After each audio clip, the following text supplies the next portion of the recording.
Italy? Whiskey? Ah, Italy beer! You could never unlock my secret. Oh no! Suddenly hit! Hello, lady!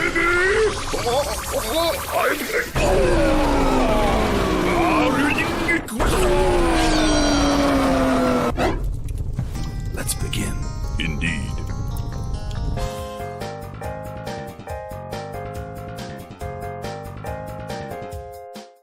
All right. Hello, everyone, and welcome to Honey Badger Radio. My name is Brian, and this is the Fireside Chat. And today I'm speaking with, and I hope I got this right, Sheila Aliens. You're an AI artist. And I guess, so a little bit of backstory.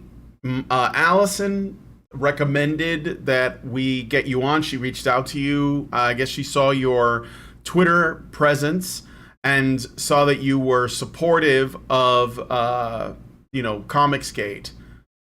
Is that a fair assessment? Very much, yes. I'm all in on Comicsgate for like the past 3 years, yes. Okay.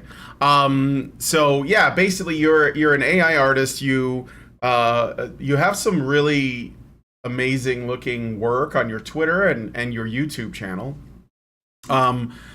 Why don't we get to know you a little bit? So what is an AI artist?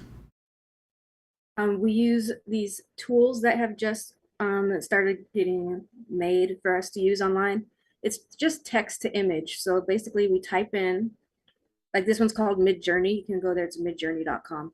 And you just type a description of what you want it to make and the dimensions you want it to make it in, and it makes it basically. It's text to image, yeah.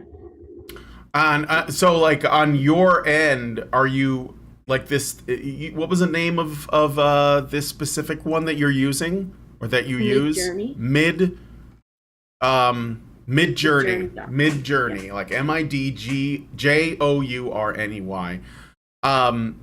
Is this a tool that you like were involved in the creation of? Like, No, I had beta access to it. Like from the very beginning, I was lucky enough to be one of the first 1,000 people to use it. So they let me have free reign for a long time. But now there's like 100,000 people on there. But at first it was just 1,000 of us, and yeah. So it's like that one. There was another. It sounds like a similar idea. There was this thing called Doll-E. Well, it is called Doll-E, and people will type in, whatever, and it'll create art by going on to the internet and searching images, and I assume, and then using that to construct some work. So my wife's been kind of addicted to the Dolly thing. So It's fun. Yeah, it's very addictive. It actually doesn't go onto the internet. It's pre-trained with like thousands, hundreds of thousands of images, however, millions probably. So it doesn't use the internet. Although I hope it does someday, because then it can get like new content. yeah, maybe I'm wrong about the Dolly thing, but like I thought that what it was doing was you type in what you want to see, and then the AI goes online and it searches images, and then it takes, like, depending on how detailed you get, it takes all the images and like merges them together to try and like create something, right? So Not at this point in time. It's pre-trained because it has to train itself in the style of the images. So it's like pre-trained. It takes like days. It took them like probably weeks to train it on the images. So it can't be that quick at the moment. I'm sure someday they'll be able to go online and do it like that, but yeah. it has to train itself. So it takes a long time to learn the style. That way you can put any artist style in there and it'll make the art in the style of that person. All right. So what's your interest in? I mean, did you just like really just kind of like it, or do you have something you want to try and do with this AI art? What are your interests in it? Because most of us here on HBR are artists. Like Allison has a comic book. I've worked on comic books. Where I was a supporter of Comicsgate. Like, well, we were basically seeing this kind of growing out, before it was called Comicsgate, and we've been talking about it on our channel. So, we are kind of creative minded and artistically interested. So Is there something with this particular approach that you want to do something with? I don't know how to apply it to like make money off of it. I'm sure there's 1,000 different ways. I just like the art of it, honestly. But I am making a comic book with my friend Narwhal. I did the background for his one of his comic books that he's putting out. Oh, very And cool. yeah, so that's fun. I wouldn't mind doing something like that. I might put out some tarot cards like I've been making, but it takes a long time because there's 78 tarot cards in a deck. So, but Mm-hmm. I'm working on that. I don't know if I'm ever gonna put it out, but I think it's more just about the art for me. But there's so many things you could do with it. I think the possibilities are endless. Yeah, yeah, yeah. So this art that you're talking about, is this also AI art? Are you using to make these like backgrounds, or is this your art? Like some other art, I guess is what I Oh mean. no, I don't have any artistic talent, so it's all AI. Yeah, but he does his own drawings on top of the backgrounds. Like he has his characters that he draws and stuff. So it's Mm-hmm. kind of like a mixed media type of Oh, that is thing. interesting. Yeah, that would probably look very surreal too. Yes. Depending on what the AI comes up with. So, what got you interested in Comicsgate? See, I don't really know how that happened. I think it was like watching Fandom Menace, Gary, Nerdrotic or something like that. And then maybe YouTube just put me over to an Ethan Van Sciver video. He's like the leader of Comicsgate, quote unquote. I think maybe I saw his channel is Comic Artist Pro Secrets on YouTube. Mm-hmm. And Yeah, I've actually tried to get him on, but it's proven difficult. So, really, yeah. Well, I mean, like I haven't tried in a little while, and it's not even anything against him, but yeah, like a while back, I've reached out to him a number of times, and he even said that he would come on, but I never heard from him. So, and then I got banned from Twitter. So it's probably got something to do with that, but yeah. yeah, Well, it doesn't hurt to ask him again, but yeah, he's cool. You can probably yeah. get a hold of him. Yeah. So you said that you found the Fandom Menace. Were you like looking for anything like this, or were you are you a Star Wars fan and then you like saw the writing on the wall and you were looking to see if anybody else had been talking about that? Like, how did you find yourself? I guess a part of those awful misogynistic, racist, far Hmm. right, Nazis that like Star Wars to be what it was. Yeah. I really don't care that much about Star Wars. I mean, I care about what they're doing to it. It's a culture war. Like I'm here for the culture war. I'm anti SJW, like vehemently, and I just Yeah. think it's really funny to kind of make fun of those people or whatever, and like have fun with it as best as you can as they're doing what they're doing. It's pretty awful what they're doing to society and entertainment and everything's really bad. So it's good just to be able to laugh about it with other people and point it out when it's happening online. Um, Yeah. so I really enjoyed the anti. I'm here for the anti SJW stuff. Basically, I can't say All enough. right. Did you They're have ruining any? everything. Yeah, they absolutely are. Did you have any personal experience with them? Like, that's something that got you to take notice of the culture war, or people canceling each other on Twitter or whatever it was? I've seen it, all kinds of stuff happen since I like kind of joined Comicscape. I don't know what led into this. It's just my Mm-hmm. interest. I'm always a conspiracy theorist slash just a different thinker, I guess. Like, and when you see that everything's gone to, I don't know, can we cuss on your show? Yeah, yeah. Go ahead. Everything's gone to But shit. everything's gone to shit, and you're wondering what other people think about it. It's like there's nothing to watch. Everything's horrible. And then I started watching YouTube. I was watching Joe Rogan, and that got old, I think. And then I started watching some other people. Yeah. So you just kind of you didn't have any personal experience, like like SJW's never bullied you or anything like that, and you just thought, well, these people, there seems to be a certain will or mindset that thinks that society and culture should be engineered to deliver the messages that we believe are right. I'm not talking about me. I'm talking about SJWs. This is what I think they think, and they basically are forcing this on everyone in a way. I mean, I don't like to say force. Maybe they're basically altering the culture so that we can't really avoid the talking points that they want to push on us. And so when people reject it, they say, well, I'm not going to give this company my money, or I don't want to be a part of that, or maybe they even disagree with it, or they just don't feel like it's in the spirit of what it was. Like, you know, when in the case of Star Wars, for example, when George Lucas created it, he was trying to make, you know, a kind of science fiction pulp aesthetic he was borrowing elements from westerns and swashbuckling movies and Akira Kurosawa films, you know, and he wanted to and then he was looking at these broad myths, in particular the meta myth, you know, which is this guy named Joseph Campbell had written extensively about, and he was basically just bringing us the hero's journey. He wanted to make something that children of the period would resonate with as a kind of mythology, in the same way that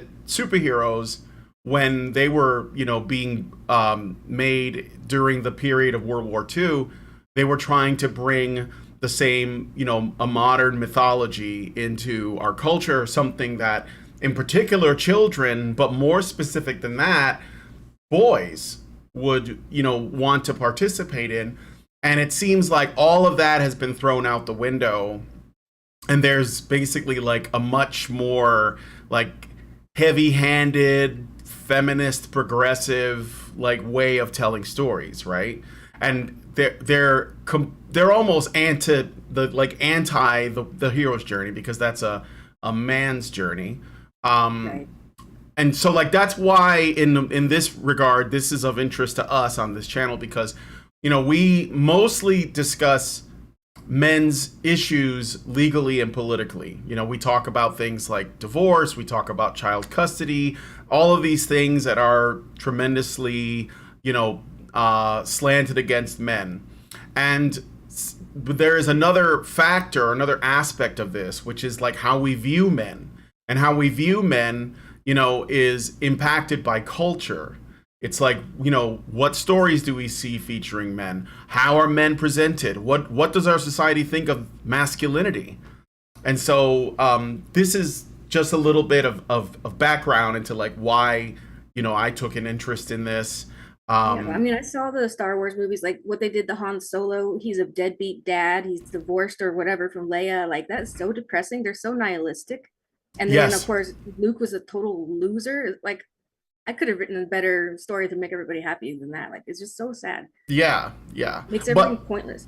But for them, that's the point. That's exactly why they did it. You know, so they don't actually care if the stories are good. They don't care if the stories make money. You know, they only care that it's essentially in line with their engineered narrative about what, you know, reality should be. So instead of responding to what is, which is what I think a good story does, it basically tells you something that's true, even if it's not factual, about humanity. They think that they can engineer that and essentially say, this is reality now because we said so, and you have to change your views. That's what they've done with basically every cultural institution, like all of them are dealing with this. You know, every gaslighting us with nonsense. Exactly. So what have you, I guess, like if you're basically into, you know, this kind of art, is there like any I guess I wanted to know what your thoughts were on art itself. I don't know if you, and I mean, I'm talking about visual art, so this is, you know, much like more sort of primal and pure. Have you noticed this kind of stuff in those kinds of artworks? Like the SJW kind of yeah, like basically, have you noticed that art itself, so let's take aside films and comics and these cultural things, and let's look at like fine art that you might find in a museum or gallery, which I think is where a lot of this comes from. This is my theory, is that it's actually very old, and it goes back to like postmodernism, as an art, you know, and how the arts themselves changed because they were made to be political, and this goes back to like, you know, 18th century, 19th century. And I think that we're basically just it was a natural consequence of that. You know what I mean? Yeah, I mean, I feel weird even calling myself an artist because I realize a lot of artists don't consider AI art art. A lot of the people in Comicsgate, I'm friends with the artists and stuff, and they some of them don't appreciate the fact that their styles are mimicked in the AI, so you can like use it and make an art that looks like something that they made and stuff like that. Um, Yeah. yeah, Yeah. sorry, I was going with that. No, no, it's okay. Um, so let me throw my theory in there. So I'd have to do because the thing is that like it can be difficult to know what's changed because how you write, you know, whoever wrote the history books, how it's written, like what the framing is going to be. But my thinking is that around the period of, and I don't know if you're like an art nerd like I am. That's the thing. I'm like, I shouldn't even be talking about art at all. I'm not. All right. Well, let me I'm just not talking about it. yeah, let me just try to keep it simple. So like for a very long time, art was, you know, intended to be like a craft, and you were supposed to make something beautiful. Now, in the very long time ago, most of the art that was made was for the aristocracy, the royalty class, like the monarchy, right? It'd be like paintings of the king or something like that, or it was for the church. And that was what a lot of art was, right? There was probably like individual pieces that were shared between people, but in general, you know, when we look at, if you go to a museum and you're looking at the paintings there, you're going to be, if you look at the really old ones, you're going to see a lot of paintings of kings and queens and, you know, the aristocracy, or you're going to see paintings from the Bible, like you know, a story from the Bible, like the crucifixion or something. And many years later, when you got, some people were rebelling. There used to be like a standard, I think it was like a French school that basically said, this is what art is, it's beautiful, it has to look like this, it has to represent these things, it should reflect reality.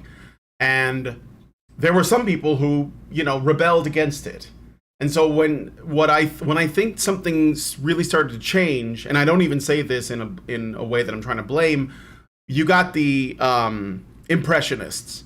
So the Impressionists, which at the time were not called Impressionists because the movement or the sort of phase of art didn't have a name when it was going on, but you had these painters that were like, we're going to try and paint everyday scenes of regular life.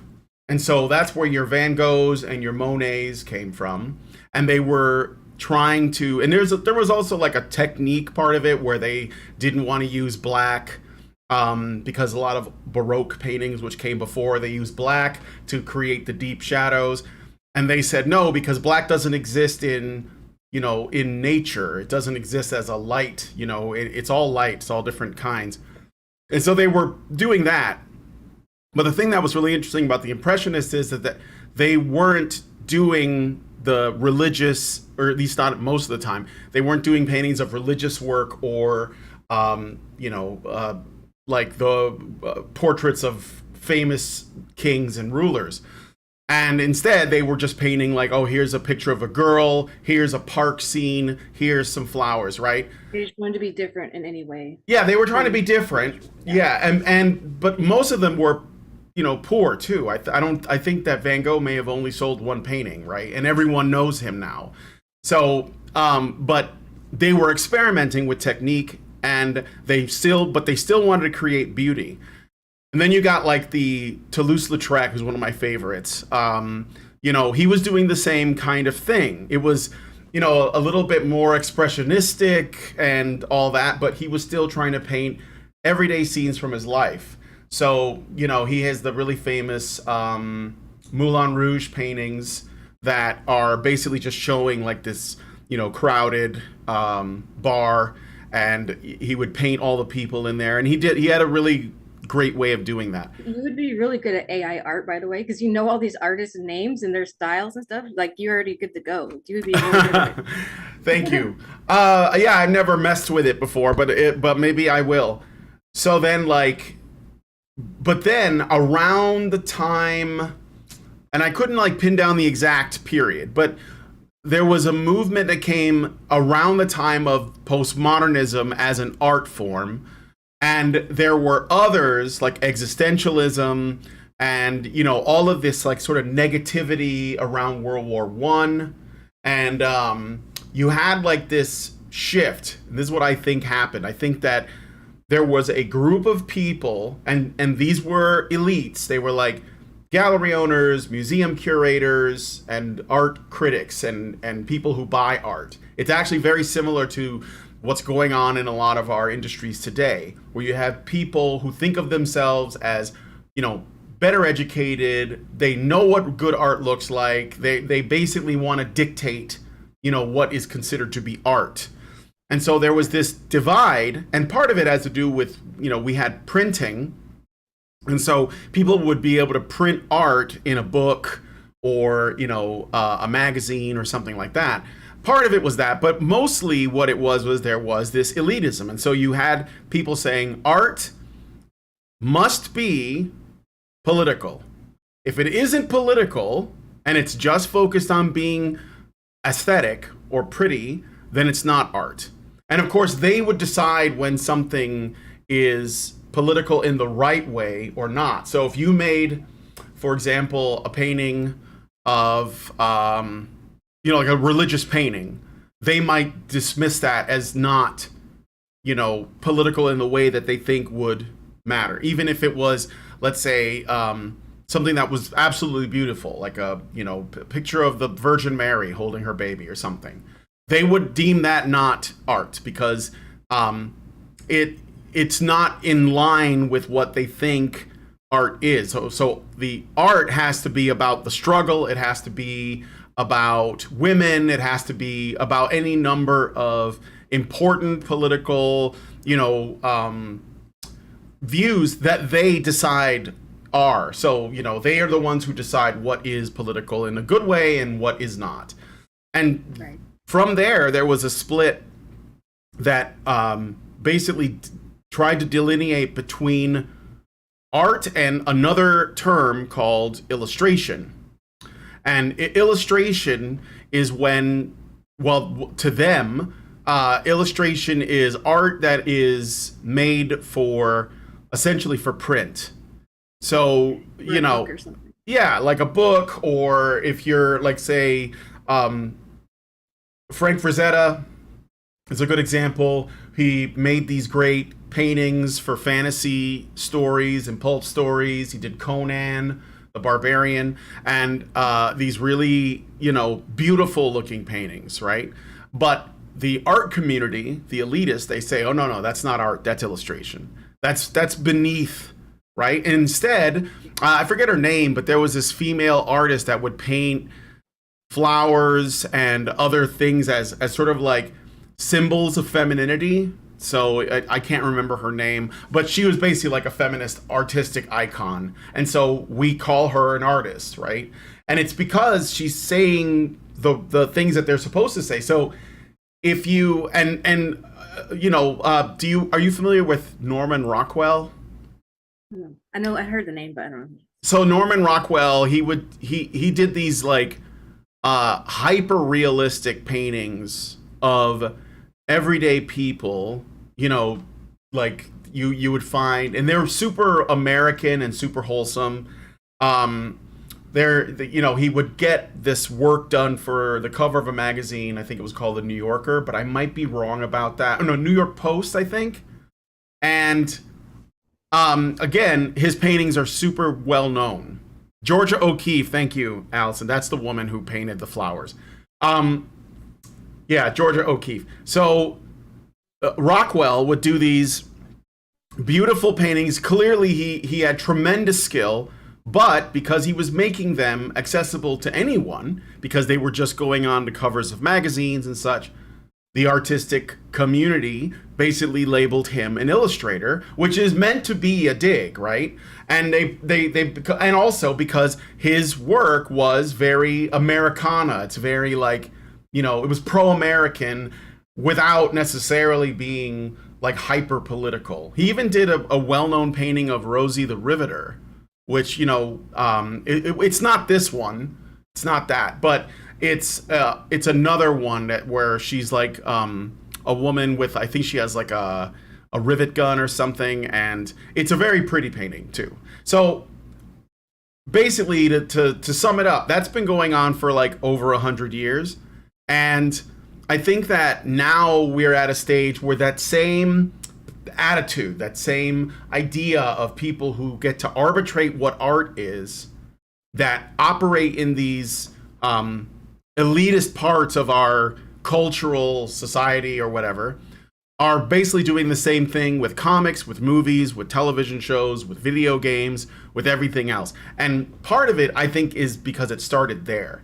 So I don't know if that resonates with you or not, or, you know, what your thoughts are.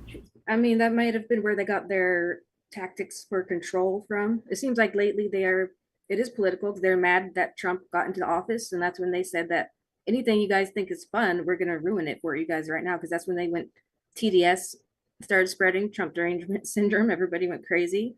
They lost all their talent somehow, and then they just started making the crappiest things just to be bad. Like the Game of Thrones, the last couple seasons, like it went downhill like right when I think Trump went to office. Yeah. It was crazy. So yeah, I think it's a lot of backlash for Trump being in office. It's punishment for that. And it's the same people who've been in control the whole time, the snobs or whatever, who get to choose what art is, and now they're just using it very maliciously. And I don't think they care about beauty at all. No, they actually, if they think that something can be made disgusting to upset the right people, then they'll do that. There was like a study done, and I don't know how. I don't like to cite studies because sometimes they can be deceiving, but sometimes they have some use. And I guess there was a study done where they would show people pictures or images that were disgusting or would have been considered disgusting, I guess, and they're trying to like measure the disgust response from people who identify, I guess, more so with being right-wing versus people who identify more so with being left-wing. And left-wing people are far more tolerant to those kinds of like disgusting images. But again, I don't know what's meant by disgusting. So this is one of the reasons why I think it's more about like, there's an openness to the fringe that a lot of people on the left have that a lot of other people don't. And I think that the amount of fringe, you know, images or behaviors or ideas, depending on how extreme they can get, you might find like, you know, more people on that side that will side with it. And sometimes it is simply because it upsets people. Like, not them, but they like that it upsets others. So this is, I think, why, you know, a girl can, you know, have like a father and a mother, and she loves her parents, and she's, you know, feminine and attractive, and she takes care of herself, and then she goes to college, and then she learns about patriarchy, and she learns about how evil men are and how they're going to rape her before she gets out, you know, and all this. And then she shaves her head and gets a bunch of nose piercings and wears crazy makeup and gets tattoos because she wants to upset people, you know, so she's like angry about it. I think a lot of us today are pretty accepting of people as to a certain extent, as long as they're not completely out there. I think we're pretty accepting, but is this people, once they turn to the dark side, like they are anti-normal people, like, or what normal, you know?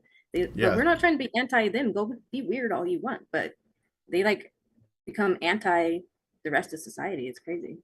Yeah, so yeah, that's true. It's about opposing the normal simply because it's the normal. So they believe that the normal is an oppressive structure, and like this is absolutely true. They may not know it, but they've been like gaslit and trained to have that reaction. So essentially, the way that a lot of these, I guess you could say, like Marxist theorists or critical theorists have essentially framed society as they say what we consider to be normal is it's bad because it puts a standard of normality on people, which means people who are not normal are considered not included, and they're oppressed or marginalized as a result. So, and it's basically they consider normality a kind of property that, you know, people own, right? And there are other people who are denied that property because they are not normal. And and then they want to encourage that abnormality, and then make that the abnormal into the normal. So they're like bringing the things on the fringe towards the center, and they're pushing the center out to the fringe. Yeah, it's not an easy thing for them to do. They're having to force the kids like at school, like trying to get them at that age to get into this weird like gender fluidity. That's fine, but it shouldn't be considered the norm for children because it's confusing. They're going to grow up and be confused if you tell them they can go with like it's very confusing. It's not good for society as a whole if they're trying to make that seem like the norm. It's fine if people are that way. I have no problem with that. I mean, my mom is a lesbian. She has a wife. She's had a wife for like 20 years. I'm down with all that kind of stuff. But I just don't like how they're changing society for the worst. Yeah. So then what do you think the difference is between someone who lives on the fringe, like, you know, I don't even know if I want to call it the fringe, but people who have like sort of atypical lifestyles, you know, like they're gay or lesbian, or maybe they have like weird hobbies or something, who knows, right? What's the difference between people who are just living that way and people like social justice types? Like my mom, she has a very healthy relationship with her wife. They have a nice house, careers, very normal people, even though they're living as lesbians. So they're sane. I think that's part of it. And then like the SJWs are just people who turn crazy all of a sudden. I don't know what they are. Do you think that it's possible that it's because you freeze? We may lose her. Looks like she's frozen. I know that she said that this might happen because her computer might get really hot. So so her computer might get really hot and it might kick her out. So I'll wait. I'll give her a little time to sort of come back on if need be. Let me see here. I'll send her a message on Twitter. Sorry guys. We knew this might happen.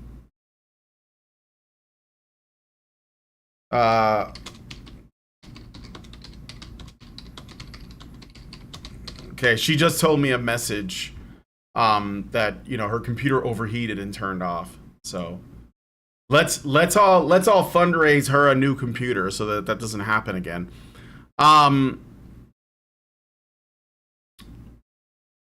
So I would wait till she gets back and I'll ask her about that, Allison. I think that in most, like, the truth is that most people who are like critical of SJW stuff, they're not what they're framed as. They're not like necessarily, you know, straight white Christian MAGA dudes. Like, yeah, there's a lot of that, but there's also gay people, you know, trans people, minorities like myself. So yeah, sorry about that. She hopefully will be back soon. She's gonna let it cool down for 10 minutes. All right. Maybe I'll bring Allison on for a few until this woman comes back. we're getting close to the end of the show anyway, so let me get an invite for. Okay, close that, and I'm gonna drop this in. Here you go. We'll see. You don't have to turn your camera on either if you don't want to. Her AI got the hotness. Yeah.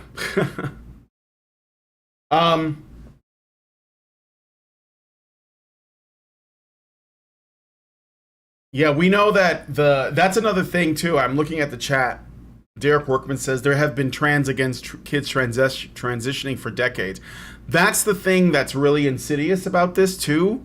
There are like basically the G Mafia and other advocacy groups. They want you to believe that their position, their position of how they frame their community in opposition to the rest of society, they want you to believe that that's the norm. Like that's actually like what, when the idea of pushing transitioning onto children, for example, is not the fringe opinion of people within that group, but it's actually the mainstream opinion. And I don't think that that's true. Although, and this is the same thing with like Black Lives Matter. Like most black folks just want to, they have their own shit to worry about. They got their own personal problems in their life, and they're not interested in, essentially just framing themselves as the enemies of white people. Because that's not what they believe. So Allison's getting in right now. But they want you to think that. They want you to think that, that you're in a battlefield and there's a line and you're on one side and they're on the other side. But it's not. These are a very small percentage of people that are trying to do this. And I don't believe that it's a popular position. That being said, I think that those moderates, those people, they should speak up more so that we can see. All right. You're here? Yes, I think I am. I can't do any video because it's just not the space that I can do it in. That's okay. And for now, I can't use my really good Rode microphone. So this is just the computer microphone. I'm really sorry, guys. It might not sound very good. It sounds fine to me.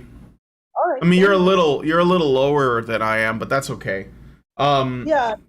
I don't know where you were with, because I've been sort of fiddling with things, where you were with the conversation about how there are a lot of the groups. Oh yeah, I was just saying, yeah, the social justice contingent, they want everyone who isn't on their side, which is basically everyone else, to believe that their numbers are much bigger than they actually are. So they speak for the trans community, they speak for the LGB community, they speak for, blacks, but they're not, they don't have that much. I mean, they have like positions that are extremely powerful. Like they're working in big tech, they're working in these, massive corporations. Like they have influence. They have influence over the political as well, but they're not that many people.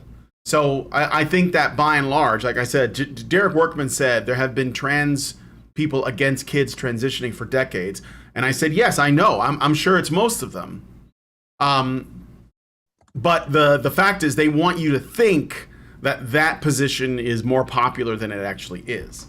Because that's one of their primary appeals, is they appeal to, popular opinion, even if they're lying about popular opinion. So. Yeah. And they're also lying about they're completely silencing any members of the groups that they supposedly advocate for who disagree with them. Yes, of course. That's how I know. With the framing that they are in opposition to, just the average person. Yeah. Or that they want to be in opposition to the average person. Because it's this bizarre continuation of, okay, so initially there was prejudice against gay people, against trans people. And so there was that sense of opposition with the general population. But then you get these advocates who seem to want to continue to put them into a marginalized position, but just give them the power to punish everyone else who is more normal or like more on the average end of the spectrum. Yeah. And it's a continuation of the kind of alienation and artificial segregation, in my opinion, because I am a liberal. I believe that people who are different, have different sexual orientations, different, they're trans, they should feel like they have a place in society. And we should look at them in terms of judging them by their character and their actions, not these other aspects. So in that sense, I have even gotten into arguments with conservatives over this kind of thing, because I don't think the rhetoric of, oh, they're disgusting, they're degenerate just by existing is really beneficial. I think that what we should do is, yes, this is how you live, this is how you identify with. Okay, but are you a good person? Do you contribute to your community? Do you do the best by the people in your life?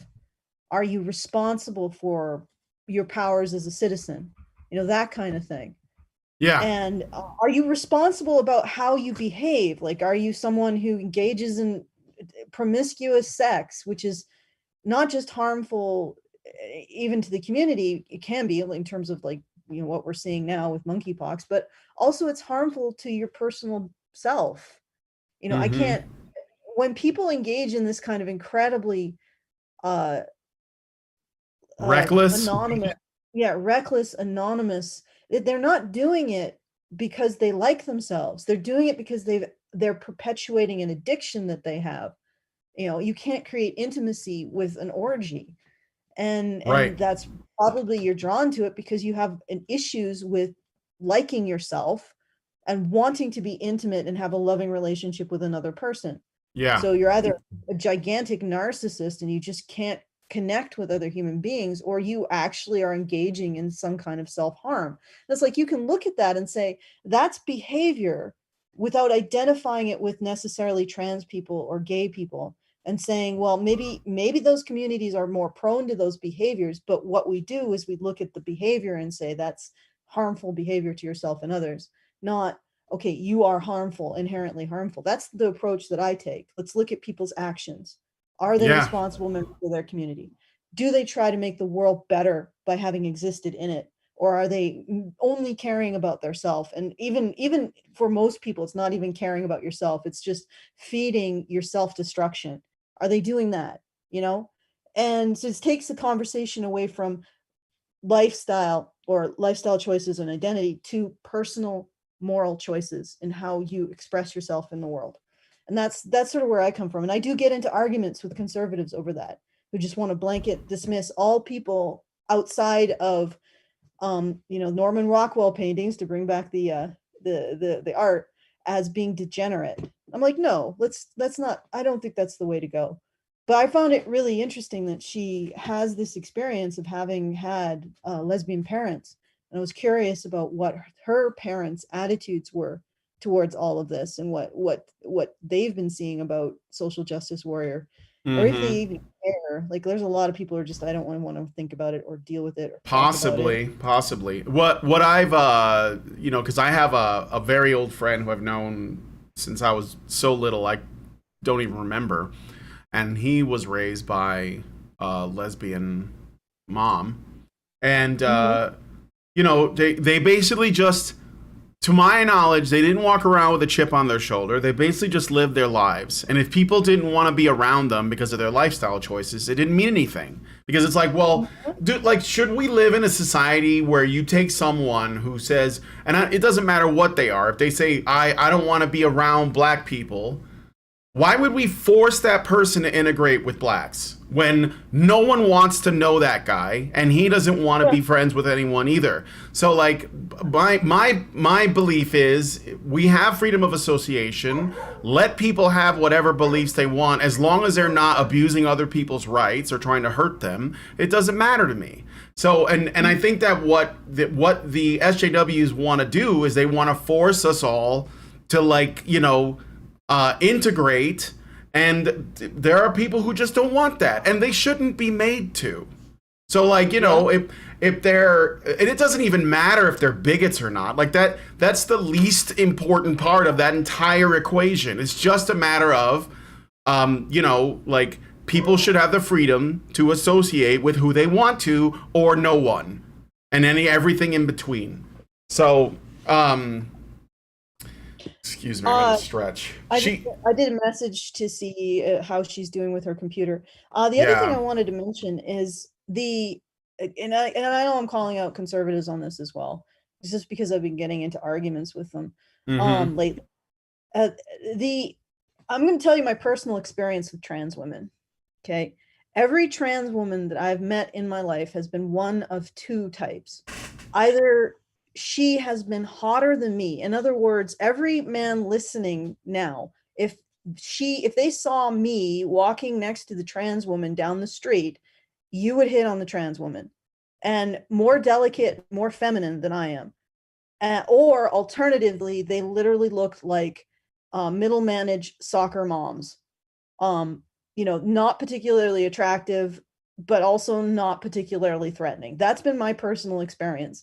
I have never met the kind of Braunhilde trans woman who goes into, you know, 6'2", 200 pounds going into women's sports.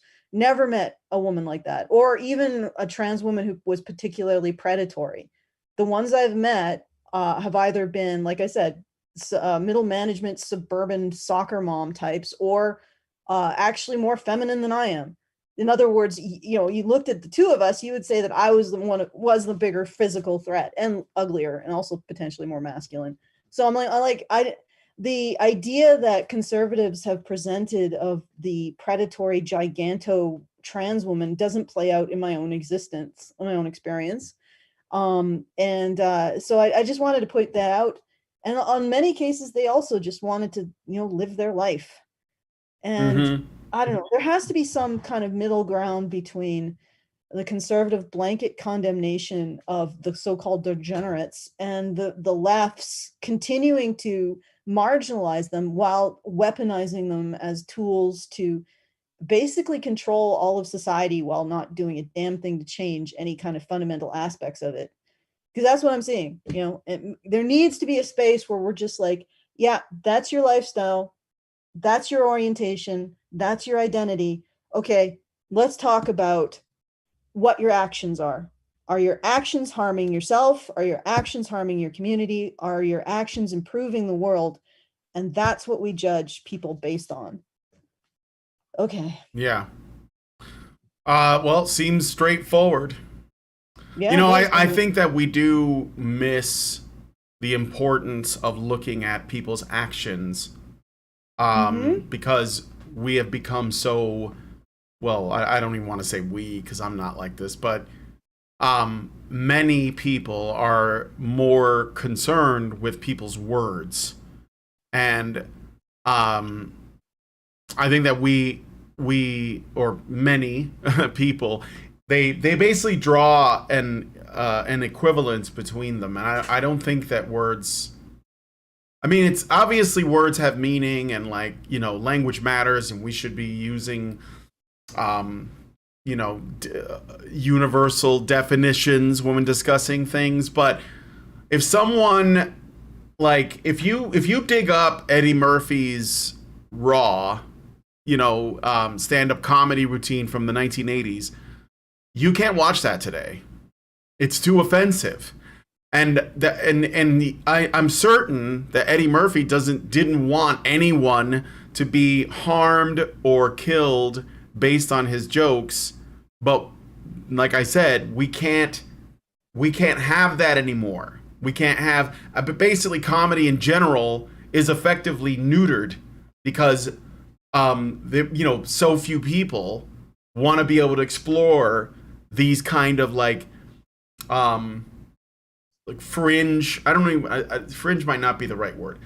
It's like the ability to tell jokes means that you have to like walk up to the edge of something that is considered permissible. So you're going right up to a border and you're, you know, putting your finger just on the other side. And you're doing it with words. It's like the safest way you could do that. Explore these things. And that's all gone. You can't do it because now words equals intentions, which equals action. Damn It by Red Fox. Yeah.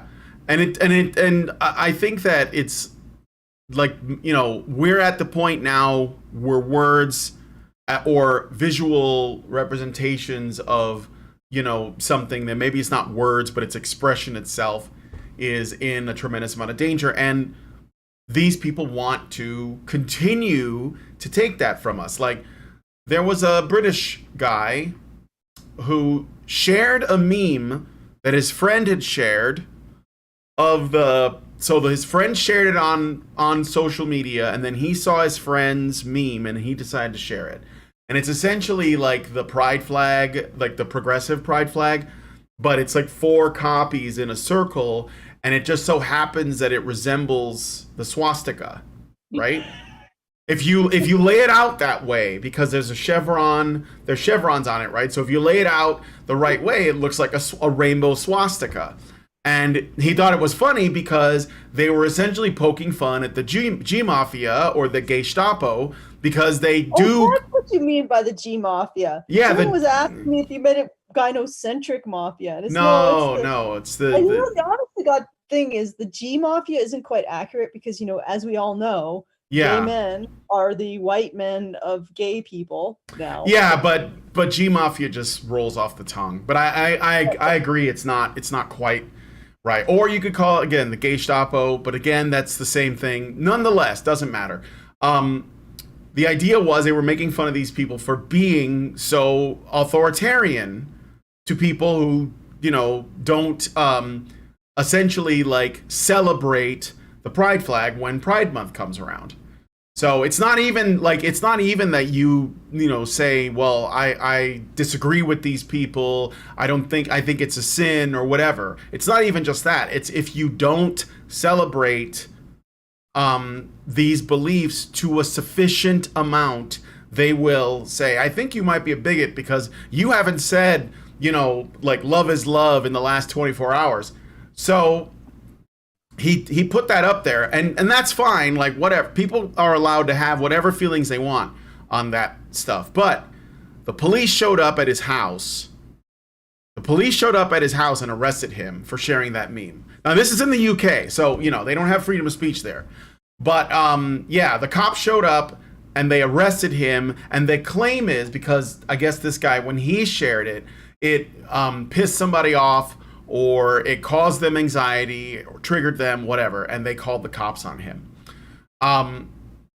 This is like, this is the thing. Like, this is what my concern is that we even if you don't like what that guy thinks about that, which we don't know for sure, he might have just thought the meme was funny, and of course the people who got upset proved him right by sending cops to his house to have a talk with him about sharing a meme.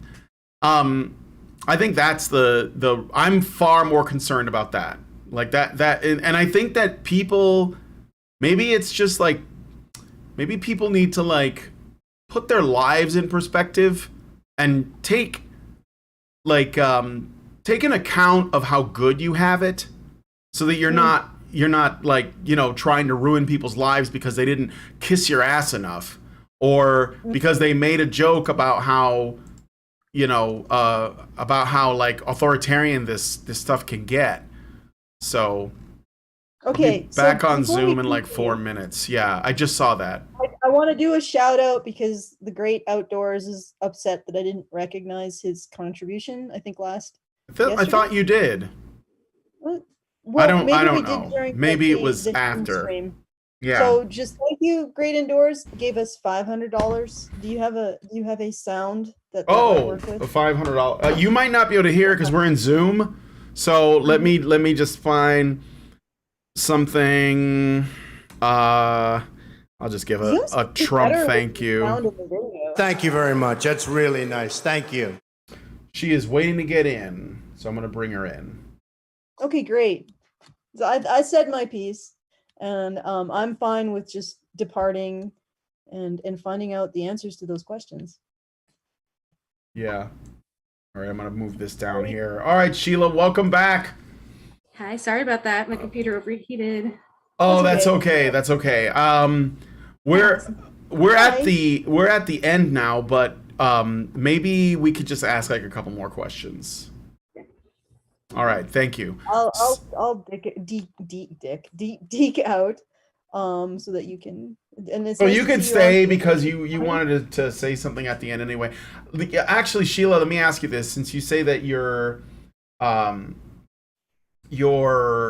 parents or your mom is a lesbian, what does she think about all this stuff with SJWs and stuff?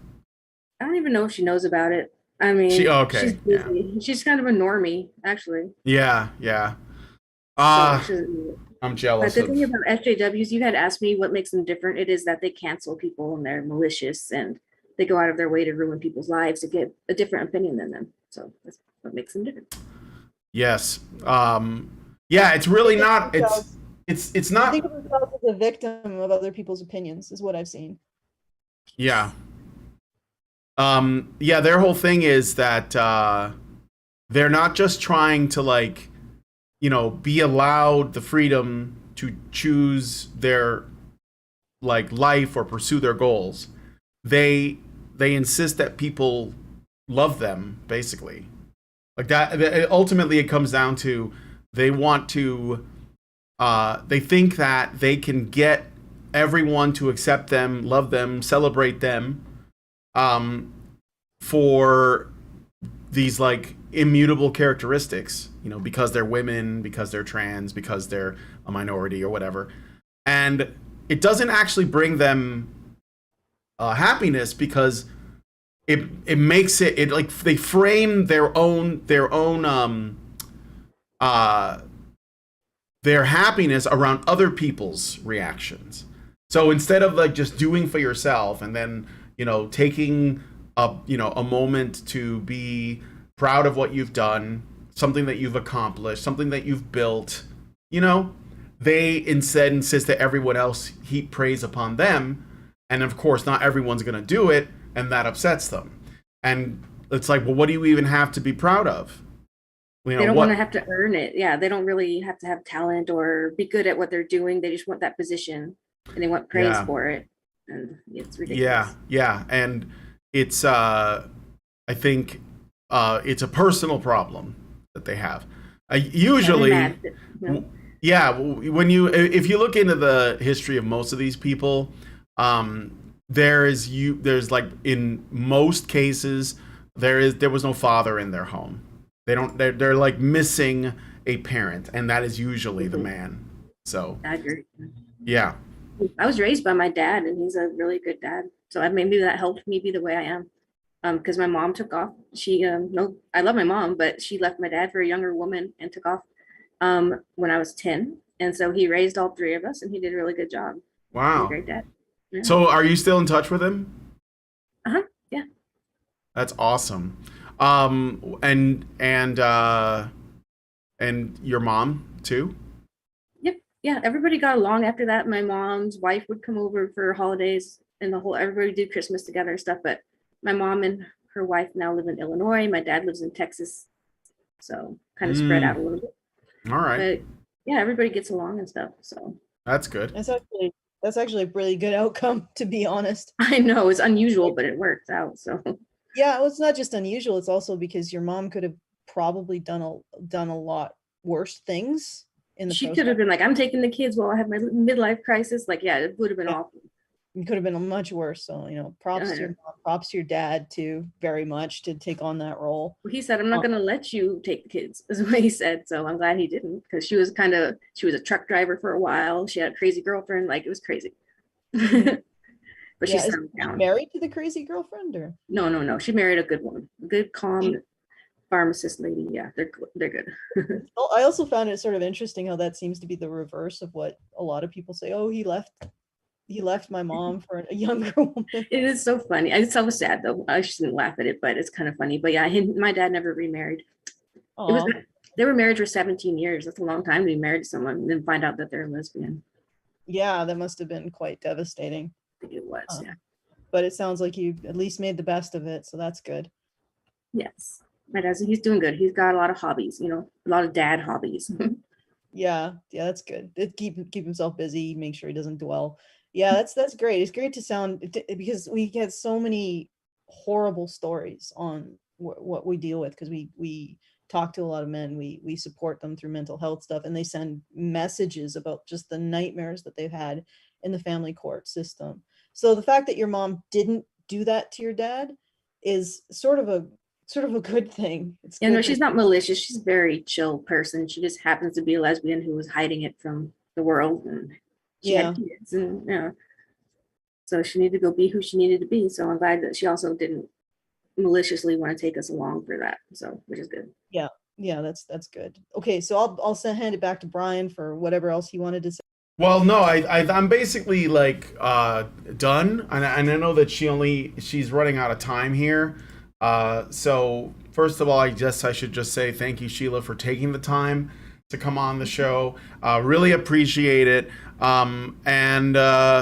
Yeah, I don't know if you have any final thoughts or anything that you want to tell the audience about, where they can find you. I did put all the relevant links in the description, so. Yeah, I just want to say thank you for having me on the show, both of you. I have a semi-active YouTube channel with no clear theme. It's like UFOs sometimes, and it's like random, but it's Sheila Alien with no S at the end. Yeah, but whatever. I'm on Twitter, Sheila Aliens. That's where I'm mostly active. I'm posting AI art and stuff like that a lot. Yeah, there is some cool looking stuff on there. So yeah, go check her out on Twitter and check out her YouTube channel. Do you because do you appear on Ethan Van Sciver's streams like regularly or occasionally? Occasionally, yeah, randomly. I'm usually in Yeah. the chat though. I'm a moderator, so I'm in there. Ah, I see. All right. But Well, sometimes I'm on there. yeah, sounds good. Allison, do you have any final thoughts? Well, yeah, I was actually reading because both me and Brian share that Twitter account because he got kicked from Twitter. I don't know if that's legal, so don't spread it around. What do you mean Or not that legal. it's legal? Against- Oh, Okay. like against oh, you mean for us Twitter to share the censorship. account? Oh yeah. Yeah, it's a business account more than anything, even though I tweet a whole bunch of stuff that probably I should do on my personal account. But regardless, so we share it. And I was looking at that and I noticed that you said that you're more of a background in the background doing stuff. And I just wanted to say thank you, because I know people who are in the background of communities, making connections, putting together stuff, doing the jobs that are quiet and unnoticed, but very critical to make sure that the community is vital and is effective. So thank you for that, for doing that Thank you. Comics Gate. And I sort of do that a little bit for the men's issues community. I'm much more likely to want to stay in the shadows because I'm shy, but it's in some ways I've had to be sort of pushed a little bit forward. I understand. It took talk me about 3 things. years to get on camera. I've just now Oh started yeah. on camera. Oh It's yeah, like, I know how that feels. If you could see my early videos, I was terrified to be on camera. I'm still like that because this is my early years now because I just started getting on camera. So like, Yeah, it'll probably take a while. For me, it actually took almost 10 years to get comfortable being on camera or talking. If you listen to, like, I used to call into a Voice for Men's podcast and you can hear the terror in my voice.